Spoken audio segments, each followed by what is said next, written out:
જય સ્વામિનારાયણ. આજ મારી કલીગના રૂપમાં, એટલે અમે બે ગવર્મેન્ટ એમ્પ્લોયી છે, જોબ કરીએ છીએ બે.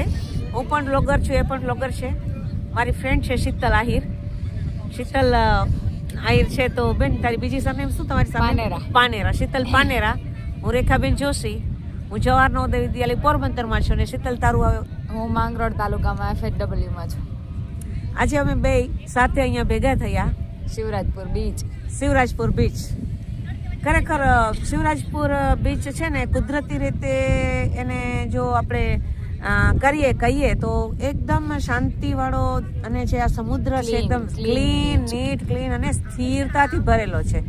નહીંતર સમુદ્રના મોજાઓ છે ને ઉછળતા હોય, પણ અહીંયા જોઈએ છે તો સમુદ્રના મોજા શાંતિવાળા છે, ઉછળતા નથી. લોકો, બાળકો બધા પોતાના પગ બોળવા અને સ્નાન કરવા માટે પણ જઈ શકે છે. અને અત્યારે માઘ સ્નાન ચાલે છે, ખબર છે શીતલ તને? એમાં શું છે શીતલબેન, કે માઘ સ્નાન છે ને એવું છે કે માઘ સ્નાન દરમિયાન સમુદ્ર સ્નાન કરે કે નદીમાં સ્નાન કરે કે ઠંડા પાણીએ માટલાનું સ્નાન કરે ને, તો એ બધું બહુ પુણ્યવાળું કહેવાય છે. તો આપણે પણ એટલે ભાગ્યશાળી કે આ દરિયામાં સ્નાન કરવા પહોંચી ગયા. બસ એમ કે આજે આ માઘ સ્નાન ચાલુ છે. શિવરાજપુરના બીચે અમને લાવો મળ્યો સ્નાન કરવાનો. દ્વારકાવાળાના સાનિધ્યમાં પહોંચી ગયા અમે કાલે. હા, દ્વારકાધીશ. તમે કાલથી આવી ગયા છો? હા, કાલ રાત. સરસ. અમારે માઇગ્રેશન હોય છે ને જવાહર નવોદય વિદ્યાલય પોરબંદરમાં. માઇગ્રેશન મતલબ નેશનલ ઇન્ટિગ્રેશન, રાષ્ટ્રીય એકતાના સંદર્ભમાં વિદ્યાર્થીઓને અહીંયા લાવવામાં આવે છે. 9મા ધોરણમાં જ્યારે વિદ્યાર્થી હોય ને, ત્યારે 1 વર્ષ માટે એ ત્યાં યુપીથી જેએનવી પોરબંદરમાં આવે. અને અમારા જે જેએનવી પોરબંદરના વિદ્યાર્થીઓ છે એ જેએનવી શાહજહાનપુર ઉત્તર પ્રદેશમાં 1 વર્ષ માટે જાય. એને કહેવાય માઇગ્રેશન. 1 વર્ષ માટે માઇગ્રેશનમાં મોકલવામાં આવે તો બાળકો છે ત્યાંની જે સંસ્કૃતિ છે ખબર પડે અમને. ઉપરાંત ત્યાંનું જે રહેન સહેન છે, ત્યાંના લોકો સાથે એમની દોસ્તી થાય.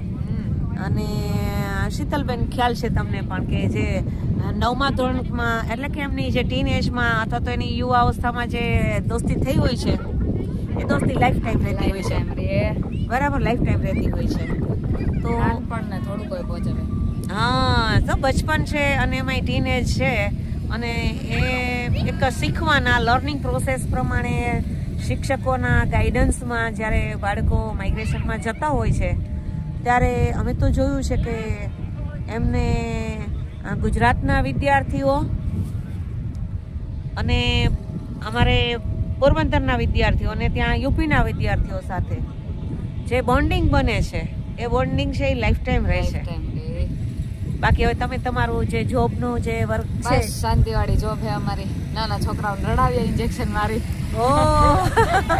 બીજું કાંઈ કામ ના હોય, કામ કરી. પણ ઇન્જેક્શન મારીને તમારું કામ છે એ સેવાનું છે. રસી કરવી પડે. રસીકરણથી બાળકો કેટલા રોગથી મુક્ત રહી શકે. તમારું કામ તો બહુ મોટું છે એમ છે. પણ એટલે એમ કે જે ડોક્ટરનું કામ છે એ નેક્સ્ટ ટુ ગોડ કહી શકાય આપણે. કે કોઈ પણ રોગ થયો હોય તો શાંતિવાળી જોબ. હા, તૈયારી કરો તમે બધાય. બસ એ ને. હા, તમે શું કહેવા માંગશો? બસ ભણવામાં ધ્યાન દો.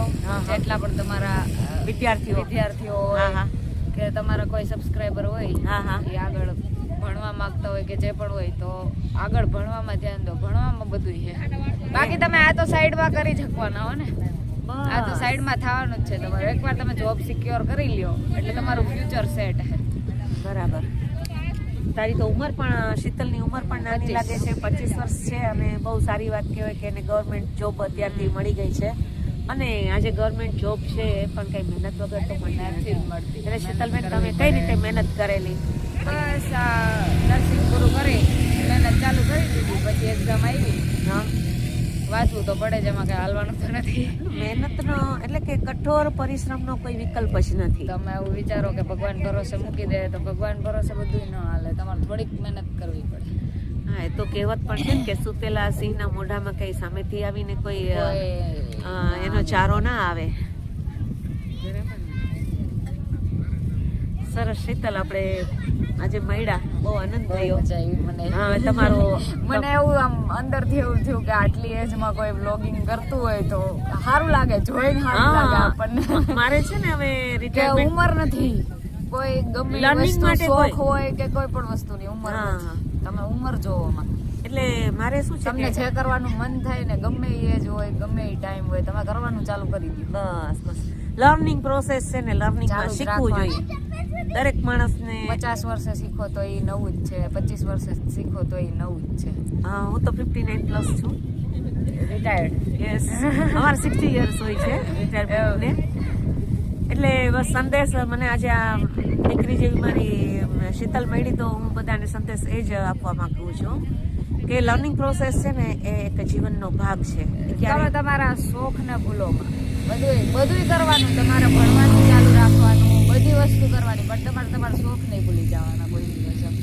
જે આપણી એક્સ્ટ્રા કરિક્યુલર એક્ટિવિટી છે એ તો કરવાની જ, ગમે એ આવે કરવાની જ. હા, એટલે શીતલામાં હું અને તમને ઓડિયન્સને પણ દર્શકોને પણ હું કહું તો કે હું 2 પ્રકારના બ્લોગ બનાવું છું. એક મારે એજ્યુકેશનને લગતો અને એક જે રૂટીન હોય છે નવોદય વિદ્યાલયનું શું એ રૂટીનનો ઉપરાંત હું સ્વામિનારાયણ ભગવાનની ફોલોઅર છું. તો અમારે સ્વામિનારાયણ ભગવાનની કંઈ ધૂન હોય, કીર્તન હોય કે કંઈ ઉત્સવ સમયો હોય તો ત્યારે પણ હું મહિલાઓને જોઈ અને એમ કે આપણને એક આનંદ થાય, ભગવાનના ભક્તોના દર્શન થાય અને સાથે કીર્તન થતા હોય, ધૂન થતી હોય તો એ સાંભળવા પણ મળે અને સમય પણ સરસ આપણો જાય. તો આ રીતે અમારો વ્લોગ ચાલુ હોય છે. હવે આમાં તમારે કઈ રીતે તમે પણ તમારામાં લઈ લ્યો, તમે પણ મૂકો. તમારે આ તમે ક્લિપ મને નાખી દેજો, નાખી દેજો મારા. ઓકે ઓકે, બરાબર, સારું સારું. જો બાકી આવો તમે શિવરાજપુર, ક્યારેક મજા આવે એવી વસ્તુ છે આ બધી. હા, ક્યારેક લાઈફમાં અનુભવ કરાય, કોઈ બહારનું હોય બીજા સ્ટેટના હોય ને ખબર જ હશે દ્વારકાનું કેટલું મહત્વ છે. મહત્વ છે. દ્વારકા આવો, શિવરાજપુર, નાગેશ્વર, ચાયા વગર જવાય નહીં ત્યાંથી. બહુ સારી જગ્યાઓ છે, બને એટલું ફરો તમે. સારું શીતલ, હવે મારે કાંઈ વાંધો ફોન વાગે છે. Thank you. જય સ્વામિનારાયણ, રાધે રાધે, જય જય સ્વામિનારાયણ, રાધે રાધે, જય સ્વામિનારાયણ, બાય.